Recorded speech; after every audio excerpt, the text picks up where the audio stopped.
शुमाली दिल्ली के वजीराबाद मस्जिद फारूक आजम में तरावी मुकम्मल हो चुकी है। तरावी खत्म होने पर मस्जिद खत्म कुरान पाक तरावी का एहतमाम किया गया, जिसमें मुअज्जिज व मारूफ मौलाना और मुफ्तियाने किराम ने भी शिरकत की है। और मुफ्ती मौसम अली खान साहब ने तरावी के बाद तकरीर भी की। मस्जिद के इमाम साहब मोहम्मद उमर नईमी ने 15 दिन की तरावी को मुकम्मल करते हुए पूरा कुरान मुक्तादियों को सुनाया। वहीं अच्छी बात यह रही कि इमाम साहब को जो तरावी के बाद रकम बतौर हदिया 37,000 रुपये मिले थे, उन्होंने वो पैसे मदरसे की इमदाद के लिए दे दिए, जिससे मदरसे का कर्ज को अदा किया जा सके। और साथ ही मदरसे के कर्ज को अदा करने के लिए सभी मुक्तदियों ने बढ़ चढ़ कर हिस्सा लिया। और फिर तरावी में शामिल होने वाले लोगों को मिठाइयां भी तकसीम की गई। सभी आलिमों को फूलों की मालाएं भी पहनाई गई।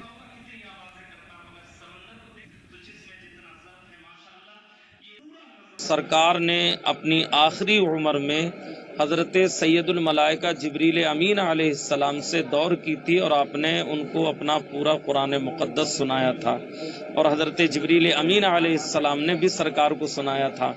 तो इस माना के एतबार से भी और हज़रत सैयदना उमर फारूक आज़म रज़ी अल्लाह ताला अन्हु के ताल्लुक़ से भी मैंने किताबों में पढ़ा है कि उन्होंने जब सहाबा को अलग अलग अलहदा नमाज पढ़ते हुए देखा तो आपने एक हाफिज कुरान जिनका नाम उम्मे मक्तूम रज़ी अल्लाह ताला अन्हु था, उन पर तमाम सहाबा को इकट्ठा किया और उनसे कहा कि आप तरावी के अंदर इनको कुरान सुनाएंगे।